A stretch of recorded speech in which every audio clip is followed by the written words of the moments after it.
La confiance maintenant, avec 41 personnes au total, soit 4 groupes dans 5 paroisses, parce qu'on regroupait des gens de différentes paroisses à ce moment-là.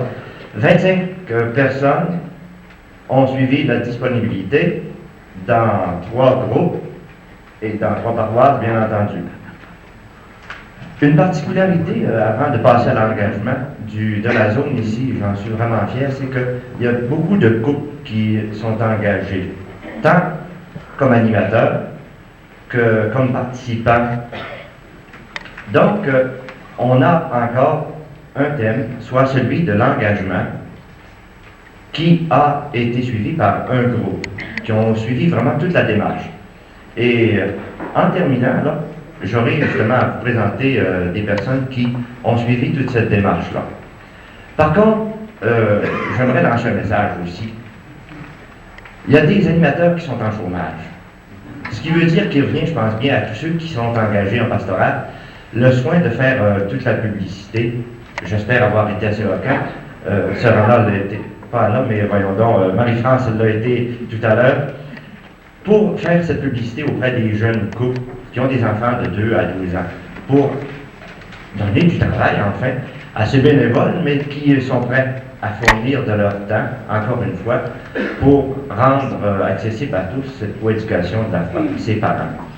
Donc, Sœur Anna, si vous avez vos personnes qui... il y a un couple, bon, on serait heureux quand même de l'accueillir, si vous voulez m'aider, là. Un couple qui a suivi toute la démarche.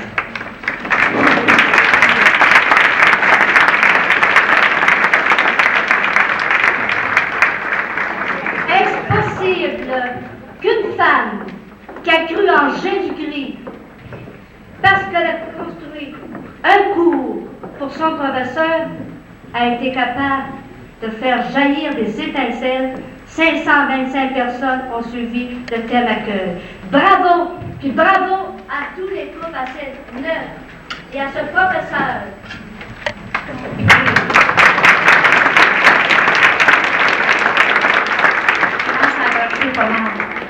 C'est parce que ce soir, j'ai un couple ici qui a terminé, mais c'est le couple qui représente le groupe parce que les autres ne pouvaient pas venir ce soir.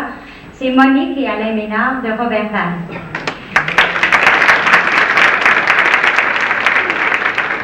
Les 2 groupes auraient pu terminer l'an passé, mais c'est parce que j'avais seulement un soir de disponible pour pouvoir prendre le groupe, alors l'autre partie est à suivre. Il y a un groupe à Saint-André cet automne là, qui va terminer avec le mois de décembre, puis un groupe aussi à Saint-Edwidge. Ce sont les groupes qui ont commencé l'expérience en 79. Alors, je ne sais pas si ça les intéresserait de vous dire un petit peu qu'est-ce que ça a pu leur apporter, là. C'était pas prévu, hein? Bon, j'ai rien de préparé, mais je me sens bien nerveuse, donc. Mais je suis quand même très, très heureuse de venir vous communiquer ce que j'ai vécu. Probablement, on doit beaucoup à Sœur Anna Tremblay. C'est quelqu'un d'extraordinaire. C'est vraiment une missionnaire dans la paroisse, dans notre coin à nous autres, parce qu'elle sème l'amour et elle sème beaucoup de choses. Les thèmes que nous avons vécus, je savais nous autres en tant que couple, ça nous a rapprochés beaucoup, ça nous a aidé beaucoup avec nos enfants.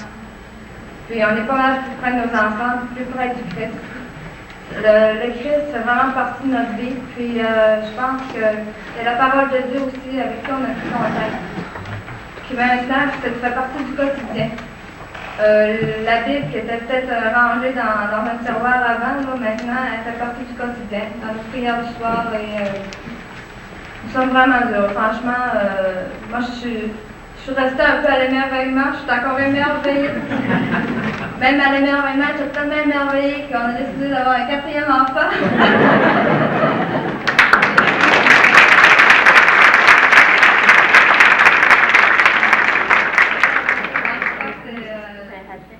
Moi, je sais bien que j'essaie de vivre ça dans mon foyer, premièrement. L'engagement, je l'ai pris d'abord dans notre foyer. Puis, mais je veux le prendre ailleurs aussi, essayer un peu de ce que j'ai reçu, là, je suis vraiment prêt à en donner une partie. que mes enfants aussi en donnent. J'essaie de leur donner tout ce que j'ai pour vraiment qu'ils en donnent à l'école, qu'ils en donnent partout, qu'ils soient des petites lumières un peu partout. Je le désire du fond de mon cœur. C'est tout ce que j'ai à dire. Je ne sais pas si maman lui vous dire quelque chose. Bon, disons que je n'ai pas vraiment dit, donc je suis peut-être dans tout ce qu'il disait dans les organisations, puis avec ces cours-là, je crois que ça donne une réponse un peu si on veut vraiment s'engager. À la fin du cours, avec tous les thèmes qu'on vit, ça donne le goût après de faire quelque chose, ça nous donne un peu une idée de base, parce que quand on rentre dans les organismes donnent un autre point de départ pour continuer. Donc c'est un bon moyen pour prendre des engagements. Un gros bravo à Sarah Tremblay.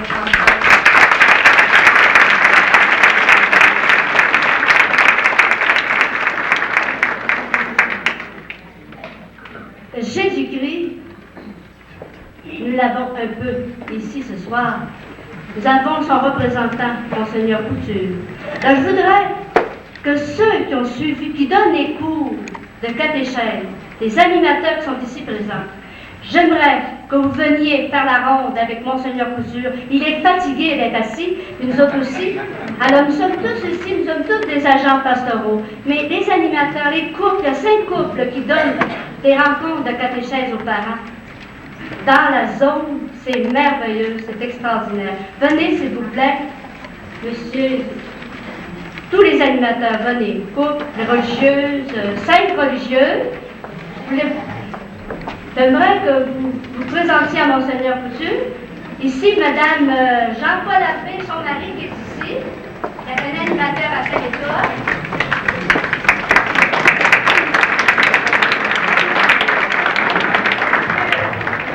Monsieur et Madame Gilbert Gagnon de Saint-Félicien.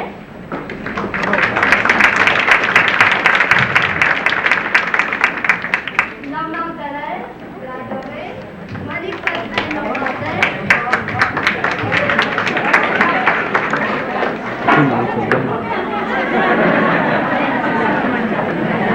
Madame Fournier de la Dorée.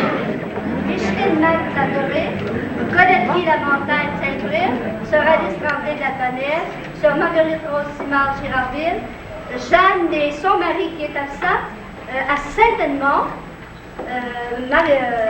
Pauline Boudreau, Normandin, Marie-Paul Lévesque, Normandin.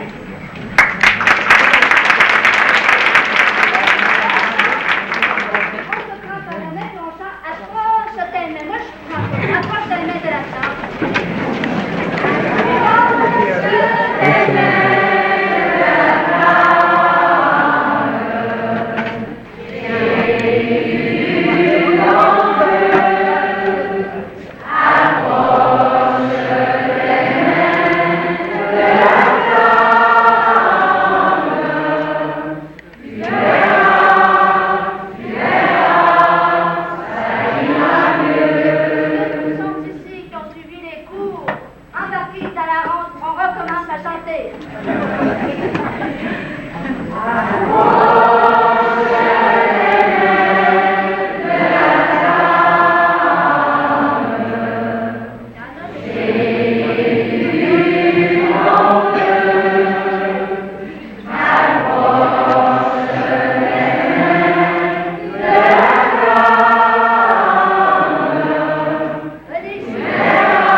Notre Père est avec nous autres.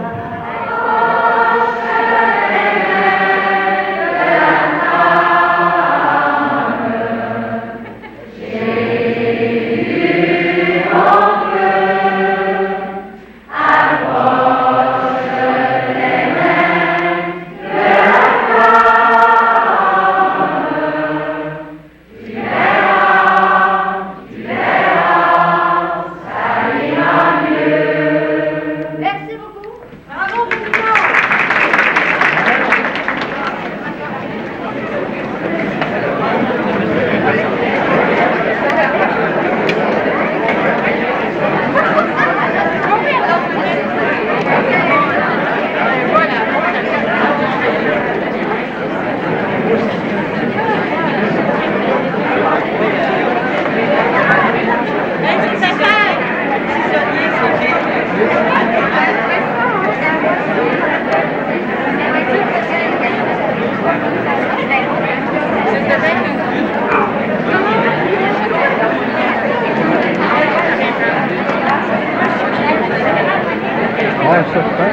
voyez qu'on était en formation.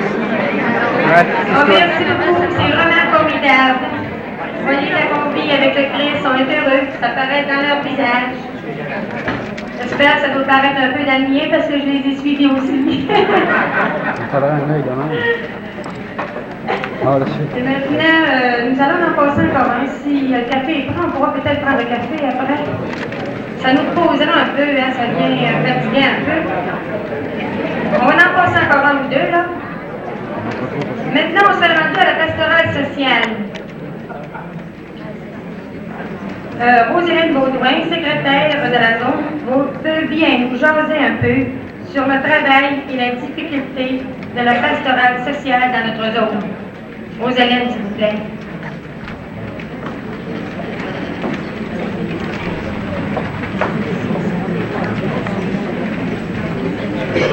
Bonsoir, Monseigneur. Bonsoir, chers amis de la pastorale. J'ai cherché pour trouver une belle grande définition de la pastorale sociale, toute bien composée, là, que je ne l'ai pas trouvée.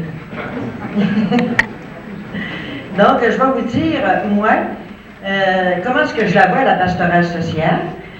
Comme on a une personne ressource ce soir très bien informée, si je ne suis pas dans le bon chemin, vous me reprendrez, Monseigneur. Pour moi, la pastorale sociale, c'est de répondre à l'appel du Christ lorsqu'il nous dit « J'ai eu faim et vous m'avez donné à manger, j'ai eu soif et vous m'avez donné à boire, j'étais étranger et vous m'avez accueilli, j'étais nu et vous m'avez vêtu, j'étais malade et vous m'avez visité, j'étais prisonnier et vous êtes venus me voir. » Pour moi, c'est d'aimer ses frères, c'est d'aider ceux qui vivent des situations difficiles. C'est être préoccupé et travailler pour qu'il y ait plus de justice dans mon milieu. C'est de respecter les droits de la personne et de travailler à sa réalisation. C'est être chrétien et entendre le cri de mes frères et y répondre. Il y a beaucoup de choses qui se font en pastoral social, mais on ne les identifie pas toujours comme étant de la pastorale sociale. Je donne des exemples comme le Centre populaire de Roberval, qui accueille des personnes qui sont assistées sociales, qui leur aident, qui leur viennent en aide et qui les secourent. Vous avez aussi l'auberge de l'amitié, qui aide les femmes, qui accueille et qui aide les femmes qui sont en difficulté. Vous avez eu aussi les comités de réfugiés. Vous avez connu ça un petit peu partout. Ils ont fait de la pastorale sociale. Ils ont répondu à « J'étais étranger et vous m'avez accueilli » à la parole du Christ. Vous avez aussi tous les comités de Saint-Vincent-de-Paul qui, on peut dire, on donne le vêtement à ceux qui sont nus. On leur apporte on apporte de la nourriture aussi à ceux qui ont faim. Et vous pourriez, vous autres aussi, m'en nommer beaucoup de ces comités-là. On a vu ce soir aussi qui nous ont parlé de l'aide qu'ils apportaient. Donc, c'est des chrétiens qui expriment leur foi dans des œuvres. Aussi, cette année, vous allez voir avec Chantier 83, Sœur Yolande Ménard va nous proposer une autre forme d'aide qu'on pourrait peut-être aider cette année, vu la crise économique, aider les personnes en difficulté. Donc, on peut dire que faire de la pastorale sociale, c'est de ne pas rester insensible à ceux qui souffrent, de ne pas être indifférent face à ses frères. C'est d'avoir son cœur ouvert aux autres, en les accueillant, en les respectant dans ce qu'ils sont, afin qu'ils grandissent et s'épanouissent. Les milieux de vie et les façons de vivre collectives ont toujours besoin d'être transformées dans le sens de la justice, de l'égalité, de l'amour, du respect des droits de la personne. C'est dire qu'il y aura toujours de la place pour répondre à l'appel du Christ si nous savons regarder et écouter avec un cœur ouvert aux autres. Merci.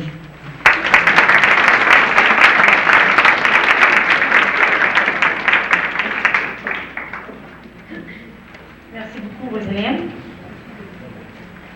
Maintenant, on va aller un petit peu plus vite pour finir trop tard. Nous allons passer à la pastorale des malades. Madame Stella Lévesque, responsable, veut bien nous faire une petite interview avec une de ses compagnes pour nous parler du comité des malades.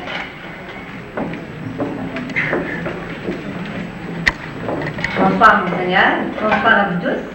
Je vous présente la personne qui va m'interviewer, Mme Malima Pouliot d'Albanel.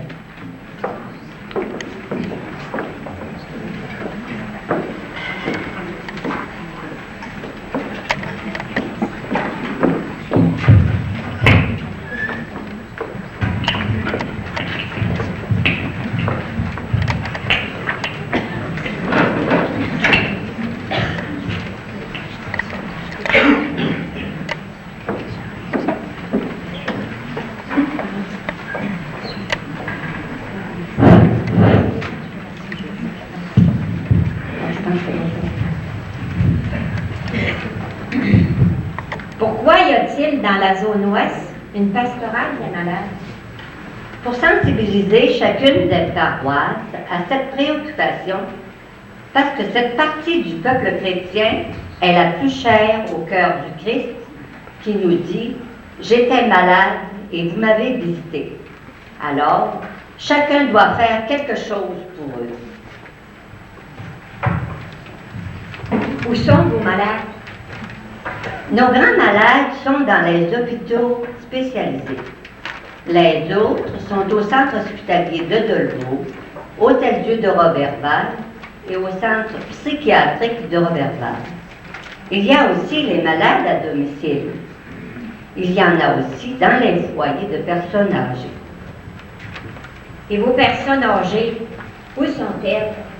Elles sont dans les institutions gouvernementales, les institutions privées, les HLM, dans leur famille, ou bien elles vivent seules dans leur foyer. Que faites-vous pour aller à tous ces malades? Pour répondre à cette mission, 3 paroisses ont déjà un comité établi et en fonction depuis plusieurs années. D'autres comités sont en voie de formation dans la zone. Quels sont les buts de ces comités? Les buts de ces comités sont premièrement sensibiliser tous les paroissiens à la maladie et la solitude de son prochain. Deuxième but, intéresser des bénévoles à visiter les malades. Le troisième, avoir des personnes responsables dans tous les coins de chaque paroisse des 3 secteurs de la zone. Le quatrième, visiter les personnes âgées et les personnes seules dans les foyers et à domicile.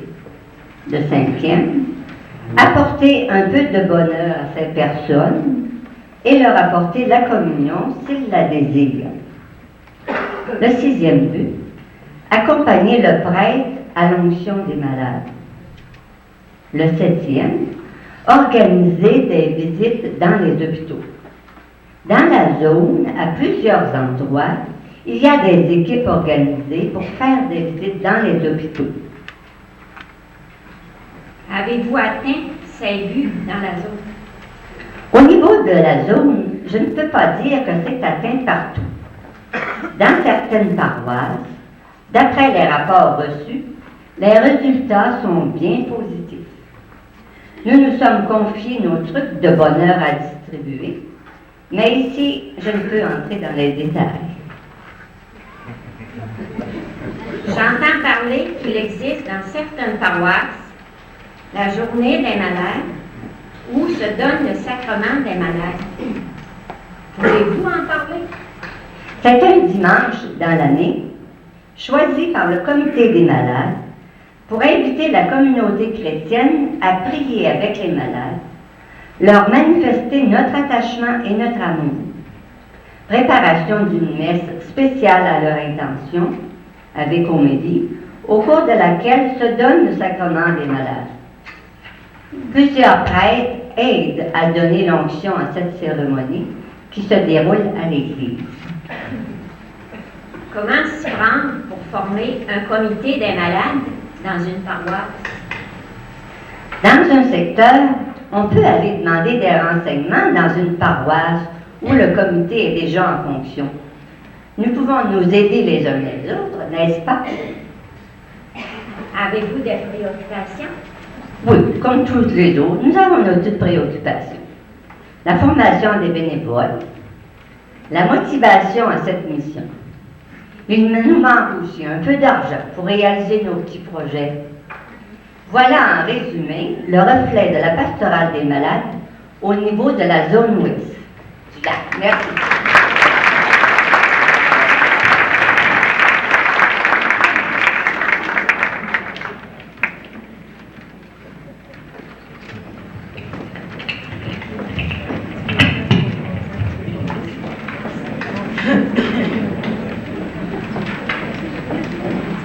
Merci beaucoup, Mme Pouliot et Mme Lévesque.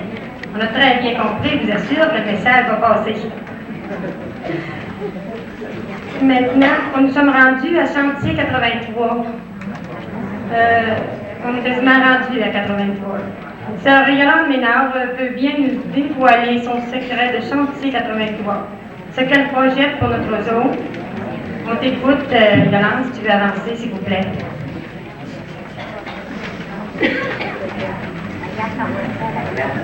Ah ben? On la passera après, c'est pas grave. Yolande, tu peux passer. Sur mon programme, c'est marqué ça. Je m'excuse, mais sur le mien, je suis rendue à chantier 83.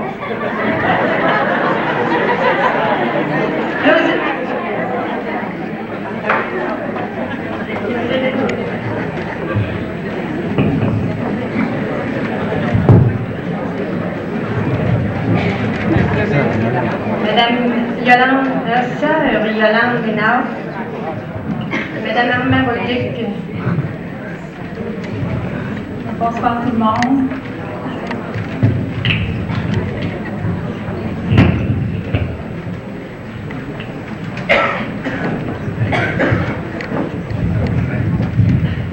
Eh bien, moi, je ne suis pas d'accord pour entendre parler du chantier 83 quand la veille va pas commencer en 82. Bien, je m'excuse, Mme Bolduc, mais le chantier 83 est en construction depuis avril 82, donc bien avant l'avant 82. C'est une bonne petite nouvelle, pour moi, en tout cas. C'est que chantier, depuis 1971, relevait de l'Office de catéchèse du Québec et se vivait à travers la province à l'occasion du carême seulement.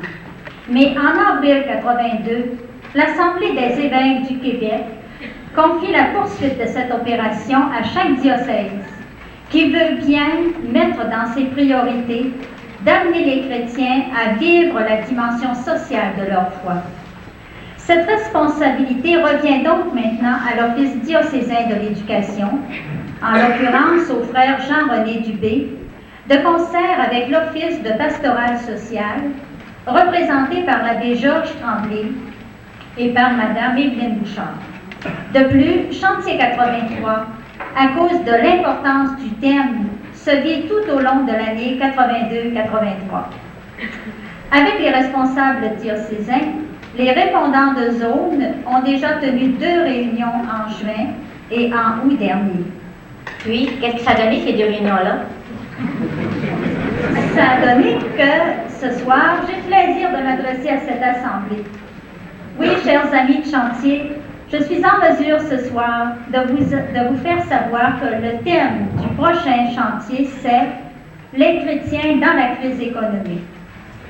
Ce terme a été suggéré par les responsables du diocèse de Chicoutimi. Vive les gens du Saguenay-Lac-Saint-Jean, hein?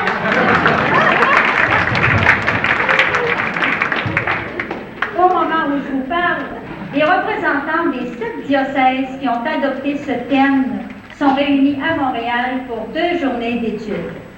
Et pourquoi avoir choisi ce thème-là? D'abord, c'est un problème qui touche tous les chrétiens. Pas vrai?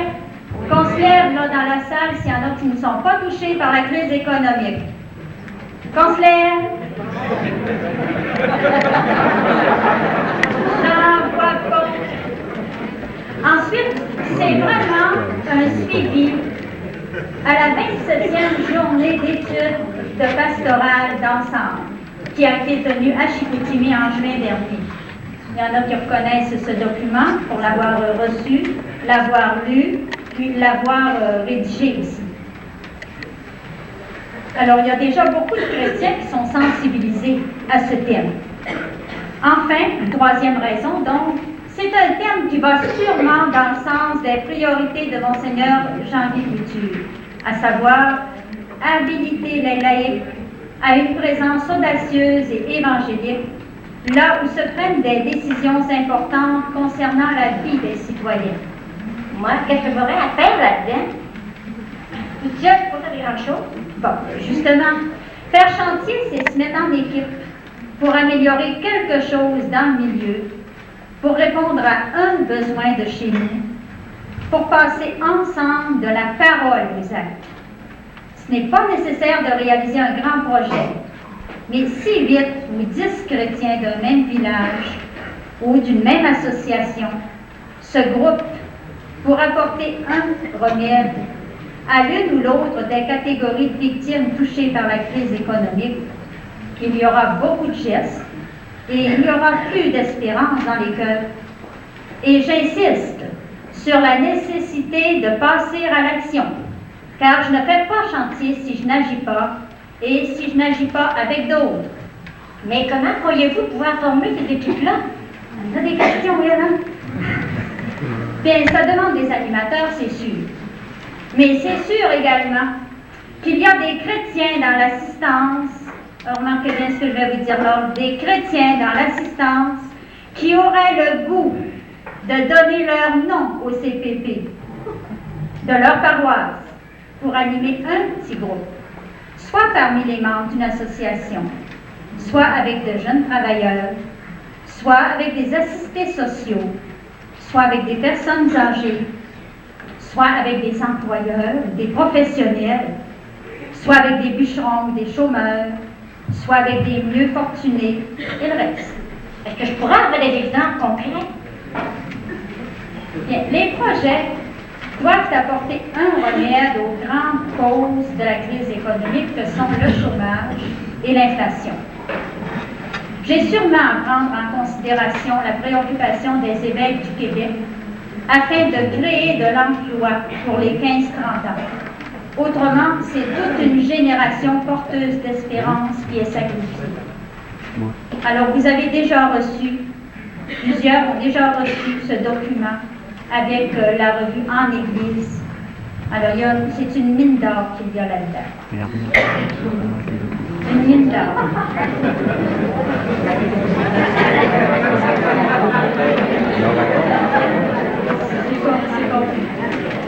J'ai probablement aussi à me tourner vers les non-actifs pour me préoccuper d'une redistribution courageuse des richesses et promouvoir ou soutenir de petites et moyennes entreprises.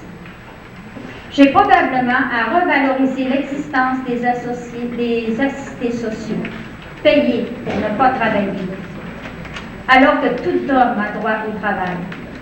C'est le travail et non l'argent qui valorise. Or, travailler, c'est plus que gagner de l'argent. Ce devrait être l'ouverture vers des satisfactions